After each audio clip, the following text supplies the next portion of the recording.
650 coming to life. There it is.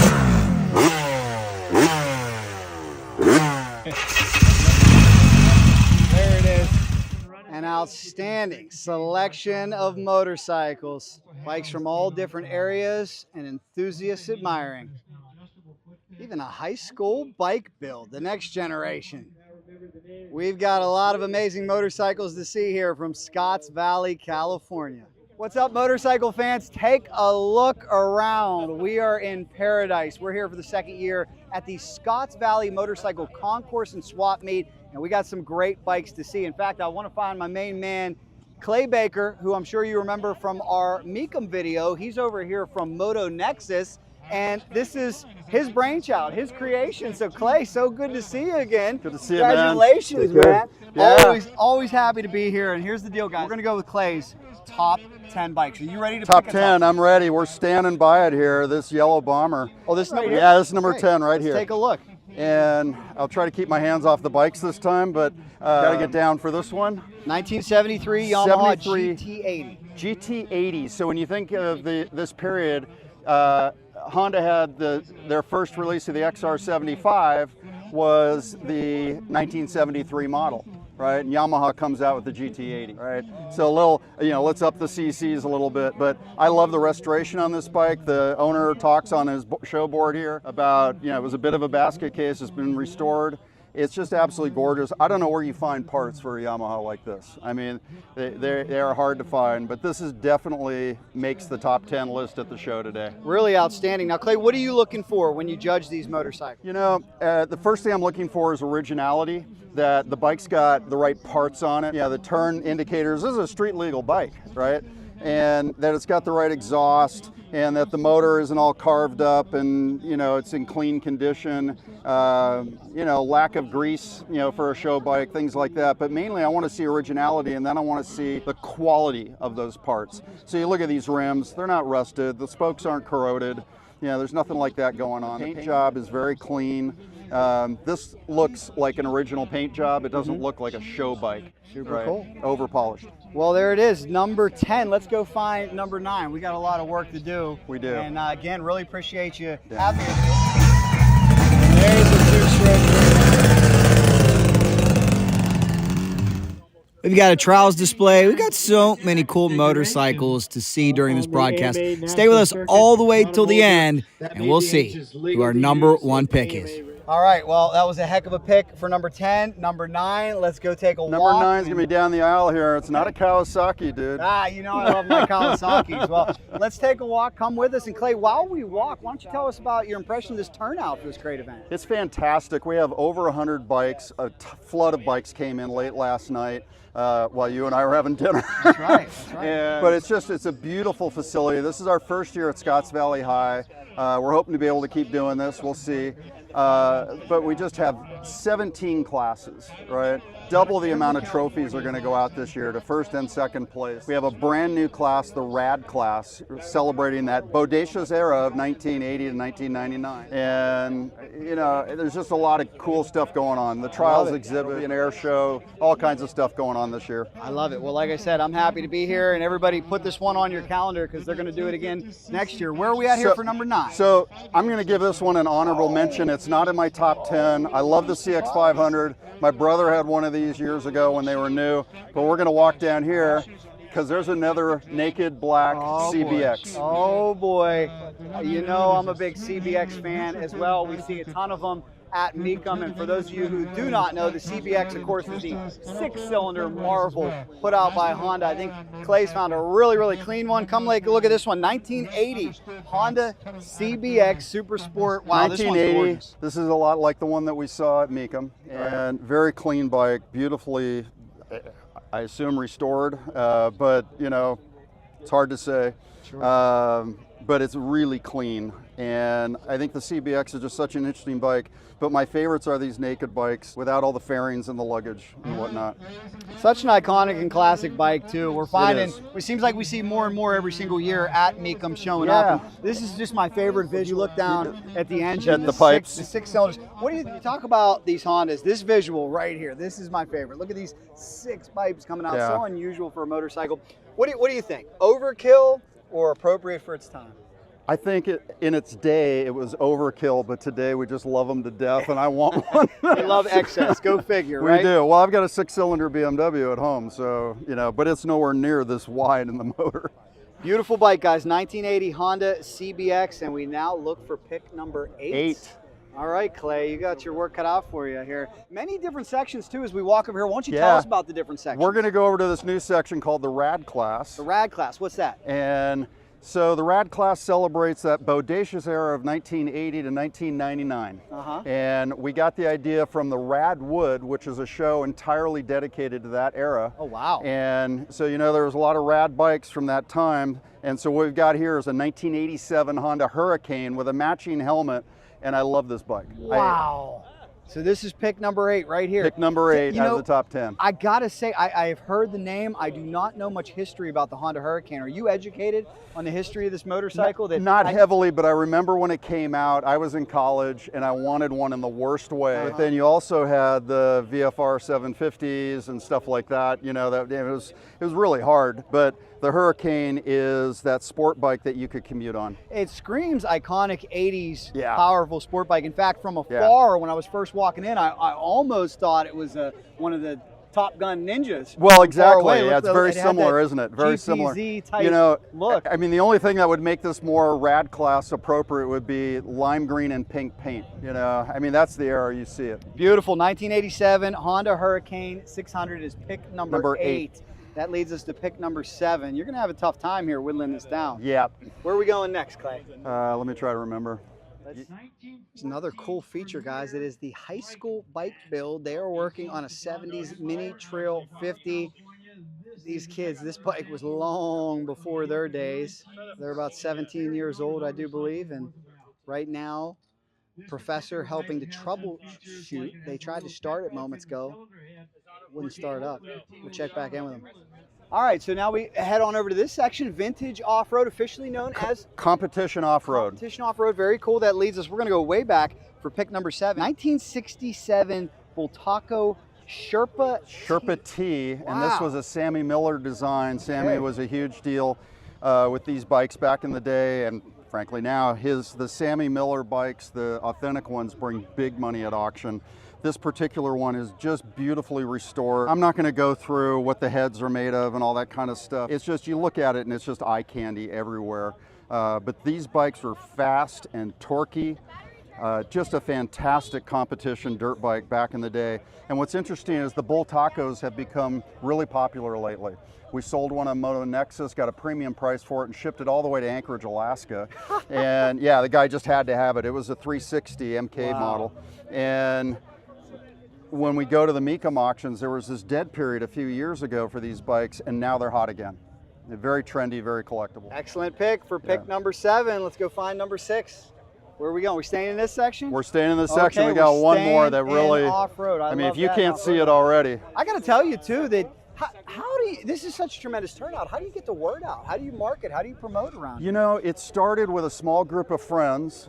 I think we had 20 bikes at the Moose Lodge a few years ago in Scotts Valley.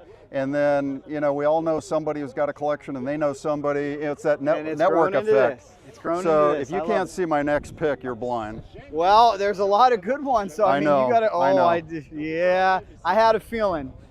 had a feeling. Oh my gosh, guys, let me take a look at the year. 1969 Ducati 450, and it is about as shiny can be. Yeah. Clay, tell me about this beauty. Isn't this gorgeous? So I love Italian bikes anyway, but to get an Italian comp off-road in the show is fantastic. This is just eye candy. This is jewelry to me, right? When I look at this bike, everything is flawless.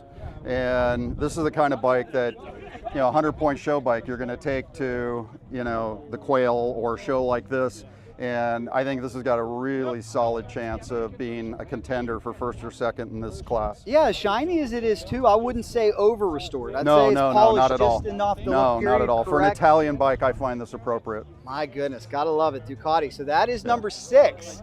We are now into the top 5. Are you ready for this? I don't know if you're going to be able to pick a top 5. It's going to be hard. One of the classes that we have here is the British class, and normally we get 2 or 3 bikes. The British class is one of the largest classes in the show today. Okay. And there's some serious metal over there.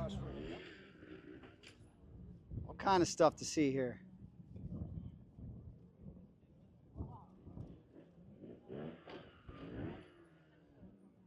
This takes a lot of skill. Whoa.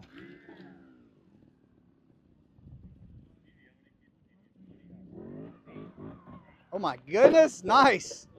Love it. I told you we got a lot to see. Before we get to 6, I have to show you a one-of-a-kind Yamaha. All right, guys, here you're going to see something like you've never seen before. 75 Yamaha DT125, but look at the engine. It's a 01 YZ125. I want to see if you could start this thing. What a Frankenstein. What a monster. What a beast. About 25 years separate the engine and chassis.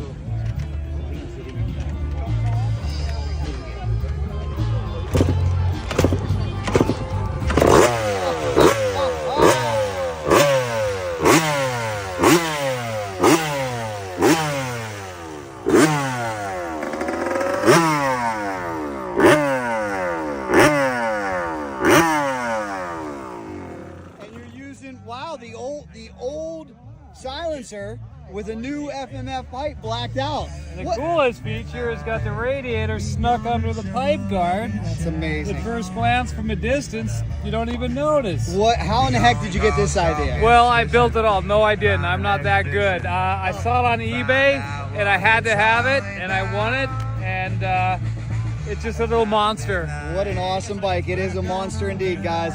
One-of-a-kind Yamaha DT125 chassis, 01 YZ125 engine. My friend, thanks so much for showing me. Thanks. Two-stroke Tommy. 2 strokes forever. So many motorcycles to choose from. Where Isn't that are crazy? we headed next? I noticed. I don't know if this is the section we're heading, but it's not just big bikes here either, is No, I love the little bikes, and they're so emotional for a collector. Yes. Right? Mhm. So we're going to go over here and look at these 2 bikes to my left. Oh, piece of history. You know, we saw so many of these at Mecum auction Yep. and elsewhere, and what drives this market? It's nostalgia. Nostalgia. This is what guys grew up All on. about This is what they nostalgia. had when they were kids. Yep. The Honda Mini Trail, so legendary. And now everybody, as guys make it and get successful, they want to buy them, and they want to restore them, and they want to bring back that memory from their childhood. So is this number 5 right here? Well, Or is this is a 71 so Honda I've got a Z50. tough call here, but I'm going to call this my runner-up. Okay. This is my number 5 pick, the Wow. Bonanza. So here's my rationale. 69 Bonanza BC. When you were a kid, 1500. you started on a mini bike, often a Taco or a Bonanza, something like this. This bike has been souped up a bit. That's not the motor it would have shipped with, right? And it would have had a Briggs & Stratton motor down there like a lawnmower. And the tank made it so cool, and the headlight, it was more motorcycle in a Bonanza than the earlier mini bikes or the other mini bikes of its time. This is also what Haas Cartwright rode around the sets for the Bonanza show. So when I look at the Z50 models, these are so popular. There are just gazillions of these made, and almost every kid who was learning to ride would then step up to something like this before they would go to an XR like that GT80 or something like that. And so while I look at this bike and the restoration is really beautiful, it's a great bike, totally rideable, this is just so unique, you know, for the mini bike era. And it's what I remember from living in Southern California. You didn't leave a mini bike alone. You did this kind of stuff to it. Super right? cool. I knew guys who put McCulloch chainsaw motors on their mini bikes. So Gotta love it. That's my number 5. Piece of history, guys. 1969 Bonanza BC 1500 SH. That leads us to pick number 4 here from Scotts Valley. Where are we going, Clay? We're going to the British class, Oh, and this has okay. got to be the hardest group in the event to pick from. Well, let's head on over here, guys, and let us know your thoughts down below. If you see any motorcycles that catch your eye, if you have any memories of any of these bikes, we want to hear about it down below in the comments. And we still got 4 more picks. I don't know how. So we're going to start with this Veloset. This is not my pick for this number. I'll show you it's my not next a pick. pick. It's honorable mention. This is a 1946 Veloset KSS 350. Absolutely gorgeous bike. This bike was so iconic from its era. And it looks very original too, huh? This is not my 4th pick because it's my 3rd pick. This is your okay. So we got out of order. Here. I just had to come to this bike. Okay, so you like it this much? I do it. I like it that much. I think it's just amazing. And that fishtail exhaust pipe just sucks me in every time. I just love it. That is super cool. And, what do you think of value? And this bike was not over polished. It's not been repainted. I mean, this is a bike that somebody's loving and riding and preserving. Well, if you had to put a value on this motorcycle, what would you? You know, I'm not sure. I'd probably have to research this one. You know, and that involves going through, making sure everything is original and parts and all that. And if the owner is here, are you the owner? No, I'm a judge. Oh, okay. He's the judge. He's taking a good look at it. So it's been modified. Okay, that's be the first thing that I'd be looking for is how much originality is in the bike. But I still like it as my number 3 pick. Very cool. So Judge says it has been modified. What modifications are you seeing here, Judge? Let's see. Typically, you're seeing like the oil tank has been cut away. Oil tank's been cut away. Okay. There's the wrong type of carburetor on it. Okay. Got a head temperature thing. That's actually, you see a lot of these types of bikes. So Jack, that's why it'd be so hard to just give you a number off the top of my head. Right. Is with a bike like this, you really have to go through every detail to see every nut and bolt is right or not. Well, it's a resto rod. Right, exactly. Correct headlamp. My son Gabriel is also a judge. Thanks for being here, Gabriel. We appreciate it. Thank you. Nice to see some youth out here. Judges. Yes. And so something like this, I like the fact, like you were mentioning, it looks like it's the original paint. It looks like a rider, and I admire that because there's an awful lot that's correct here. I gotta point something out before we move on to my next pick. Okay. Nope. Well, stay here. Okay. Hold on. I want the whole world to see that this isn't a bunch of gray-haired old men doing this. We've got young judges doing these shows, and over there we've got a bike build where high school students are building a motorcycle on stage. So, come on, kids, get involved. Actually, my son is 15 years old. He is an AMCA certified judge. He's been one now for 3 years. AMCA certified judge for 3 years. Awesome. 15 years old. Great job. Get involved. It's a kick. Good stuff. I just did a 1,000-mile rally up in Oregon on this, and it ran perfectly throughout the whole week. And then I came back. I went dune buggy riding on the sand dunes there with some of my friends. Nice. And I got back last Wednesday evening, and I hadn't had time to clean it or polish it. And I thought, just ride it down as it is. And I rode through all the rain up near Alice's, the low cloud, and my jeans got all wet, my jacket got wet, but it was okay. And so I just brought it here. I've done over 20,000 miles on this bike, and my mother actually bought this bike for me. Oh my God. I had a good mom. That is awesome. Don't hide them, ride them. 1946, 350, and it runs very sweet. It'll do about 70 flat out. Acceleration isn't very good. That's about it. Thank you very much. I've lived here for 45 years. Thanks. Thank you. That was super cool. One more thing I would like to say about the Veloset Mark II overhead cam made. Probably one of the most dependable and reliable Mark II overhead cams ever made. For lack of a better word, the KSS engine is pretty much a specialized production type bike.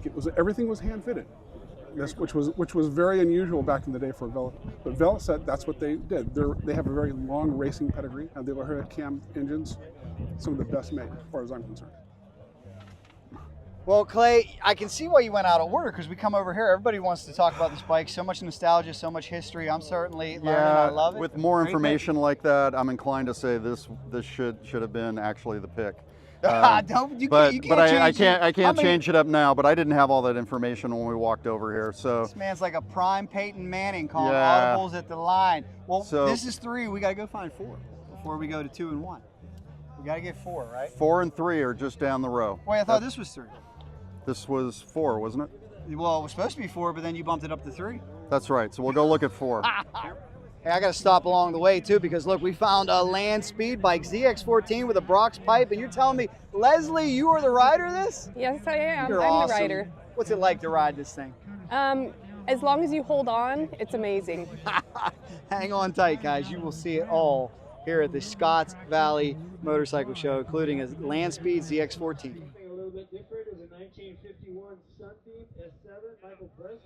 All right, we are rocking and rolling. We got to get to pick 4. Remember, we went out of order here, unless you never know what Clay is going to do. Whoa, 1951. We're going way back. 1951 Sunbeam S7. What am I looking at? Again, another quintessential British bike that this one has been beautifully restored, really loved bike. I mean, the chrome is in beautiful condition.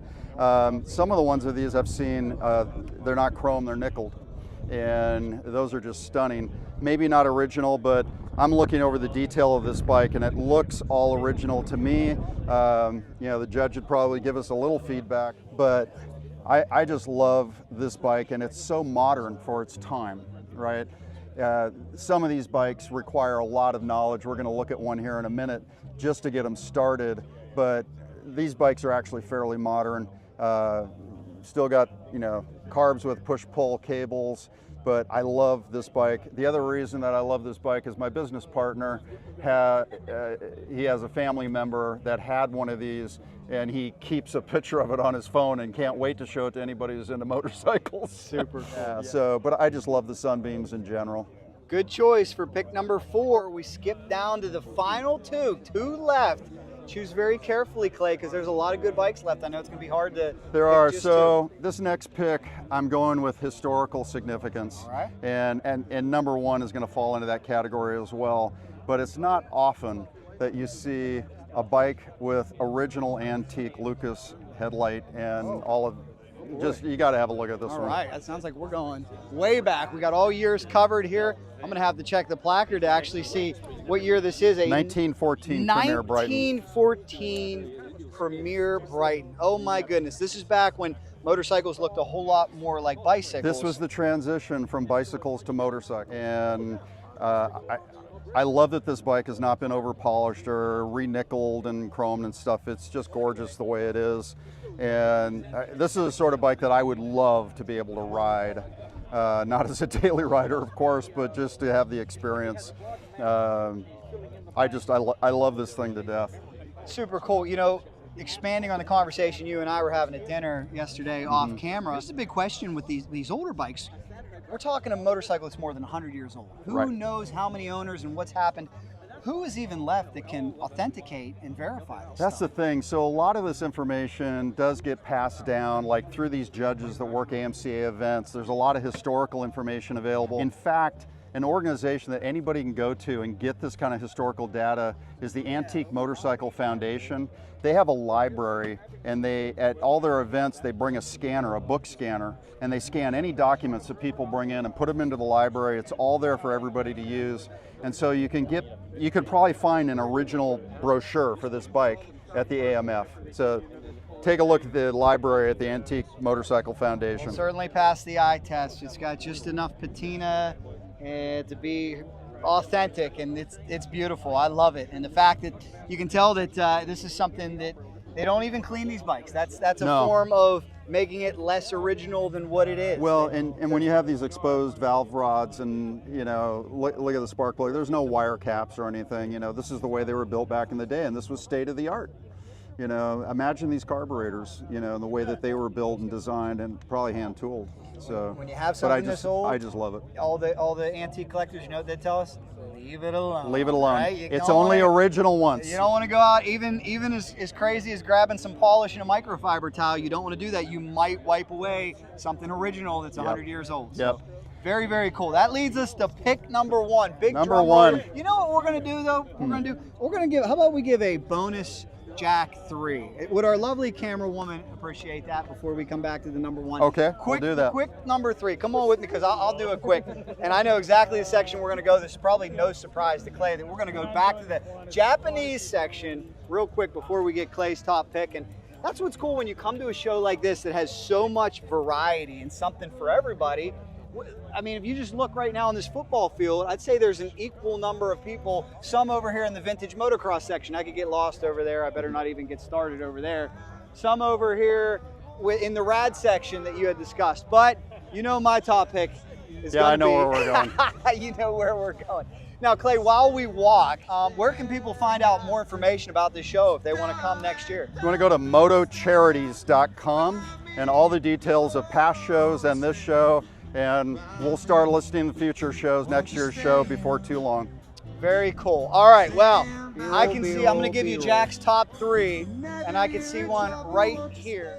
We're going to start with 1976 Kawasaki KZ900 LTD. My dad has the green KZ900. The LTD had the mag wheels and some nice features on it, and this one is just very, very original. It's beautiful. It's when Kawasaki went from the Z1 to the KZ. The next year it would be the KZ1000. And in fact, if you don't mind, there's another one down here, so it's going to be tied for 3rd place. And what's really special about this one, if you come with me, is it's got what many say is the best sounding exhaust pipe ever on a Kawasaki KZ. The Kirker kicker. And that is the Kirker. I love the original exhaust on the other one, but this one has the Kirker. So beautiful, I love it. Right next to us, pick number 2. You can tell my dad cursed me because it's another bike that he owns, kind of. He's got the S2 350. There was the S1, which was the 250, right. The S2, which was the 350, and then the S3, which I believe was the 400. But if you take a look at this, guys, this was a mean motorcycle in the 70s. Very snappy, 3-cylinder, 2-stroke triple, 3 exhaust chambers, 3 cylinders, 3 carburetors. These things smelled great. They sounded great. They weren't quite as wicked as what's known as the Widowmaker 750. These ones were a little more modest and a little more controllable. Very unique power band on a Widowmaker. But I'll tell you what, you could get in trouble on one of these too, yes, especially if you were a novice rider and you cracked that throttle. So that is pick number 2. My number 1 pick, talking about you know I love my 2-strokes. Yeah. And I shout out to this Kawasaki KZ650. That's honorable mention over there. But number 1 for me has got to be the Kawasaki 500 Mach 3. Speaking of the Widowmaker moniker, you may know this better than me. Call the 750 the Widowmaker, and I think most people do. Yeah. Some will get into debate that this was the original Widowmaker, Yeah, I've heard the that. Kawasaki H1 500. This one's 1974, and just an absolute monster. I think anytime you've got a triple, you just have an unusual power band. And I think where people got into trouble was you're in an upper gear and you give it more throttle, and all of a sudden there's this new torque that you weren't expecting. So I don't know, everybody's got a little different opinion about what was causing that, but yeah, it was a lot of power and a very lightweight bike, and it was pretty easy to kick that rear wheel out from under you. Well, what I love coming up here to this area is clearly you got some 2-stroke enthusiasts in Northern California. Absolutely. San Jose area. We're still burning oil here. I love it. That's Jack's top 3. And now, sir, the floor is yours as we go to find number 1 pick. It's a hard pick. Before we make that difficult number 1 pick, let's see if those high school kids were able to get that Honda Mini Trail started. It would be no easy task. Let me tell you something, gang. I am so proud of these kids, not even knowing what a screwdriver was until today. They took this bike from a rigid, bare frame and made this bike run. So, hats off to my high school kids. I have your awards here. Let's start it. Let's start it up. It has to start right. Key. Straddle the bike. There you go.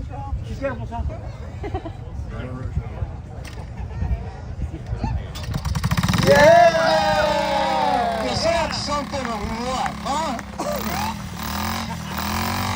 Yeah. Oh, yeah. Okay, so. I really hope you guys are enjoying this. Well, Clay got the whole shot on me. He's already over here, as you can tell. I think his number 1 pick is attracting a crowd. I'll try to part the sea, and we got to find out. Oh boy, 1969 Scott Flying Squirrel, and oh my gosh, is this a beauty, Clay? So our wonderful camera lady and I were at the barber and saw an original Scott Flying Squirrel, which was stunning. This is a really special model. two-stroke, oil injected, upside down forks. The board says it's one of 2 that was built in the factory in '69. I think this is just stunningly gorgeous in this condition. And you know, this is the kind of bike that I just love and I would want to be riding all the time. You know, it's obviously it's a collector's item. I've never seen one. How rare do you think this motorcycle is, especially in this condition? You're the owner? Yeah, it's one of 2, right? Yeah. Hold on. Built maybe 5 after that. Yeah. What How can I rare, have? sir? Pardon me? How rare? Very rare, and I think that as I said, '69 they only made 2. So in these days, once you got up to the end of the '60s, early '70s, they only built them when someone ordered one. You had to buy it from the factory in England, and then they'd fabricate one. Here you go, buddy. So I've never seen one newer than '71, but the best literature I have says they kept dribbling them like that till 1978, and then they're out of stock. And I'm hoping you have no children and are looking for somebody to be the next caretaker. I do, but they don't want them. I have wonderful children, but they don't want the bikes. Okay. Yeah, so you keep my website and number in mind. Okay. And how long have you owned the bike? About 10 years. Yeah. How would you describe a ride on it? Very smooth. It is not like a modern two-stroke. It has no expansion chamber. It has no exhaust tuning going on. None of that happens. And there's no mixing of the oil and gas, right? It's You an injector. don't premix it. It has a little pump. Yeah. So it automatically injects oil. I mean, it Right. has a separate oil tank. So it injects oil into the engine by itself. And Yeah, Suzuki made a line of bikes, the TS like 185s and whatnot. That had an oil injector in it. Yeah. But very, very handy. Yeah, to get a two-stroke without all the mess of yes, mixing. yes. And that's kind of funny. Scott always had that ever since they were Yeah, it's incredible. began, you know. But it's smooth. It's not terribly powerful. It sounds like an Evinrude. It doesn't make two-stroke noises. It just doesn't. Great Yeah. bike. Clay, are you ready to land this plane? Yeah, let's land it. This was Wow. pick number 1 for Man. Scotts Valley Motorcycle Show. What a great pick is. In our neighborhood. Yeah. As we, I mean, this is just outstanding. This has Congratulations, it's a been so beautiful much bike. fun. Thank you. I collect very rare bikes. Just really beautiful. I mean, that's why you got to Isn't come that to stunning? shows like this. You never know what you're going to see. It's just the historical significance. Look at the way the exhaust is made, That's impressive. right? And that's all water cooled. That's impressive. 1969 Yeah. Scott Flying Squirrel. We'll see what this placard says. Twin cylinder, water cooled, two-stroke, oil injection. No premix on this one. Upside down forks.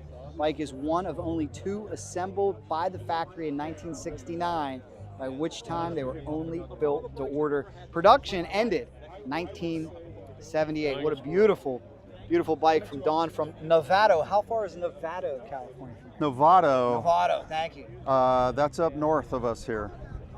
So towards wine country area. Man, Clay, this has been so 2 much hours. fun. Thank you very, very much. Something I want to talk about before we go, though, this was the perfect segue. You were asking this Yeah. gentleman, let's be honest, unfortunately, a lot of people who own these bikes are getting older. We never know what's going to happen. You and I had a long, in-depth conversation about a great idea that you had to try to protect these bikes and the loved ones. Yeah, of these and people. Tell me thank about you it. so much for bringing that up again. It's an issue dear to my heart because the collectors, like the gentleman you just saw, we're all aging out. And the guys that I do this show with, I'm the kid at 64, right? And so we're seeing a younger crowd, 30 and 40-year-olds who are buying them. But a lot of these collectors, like this man just said, his kids aren't interested. They don't want it. They don't know what to do with it. They don't know how to ride it or maintain it.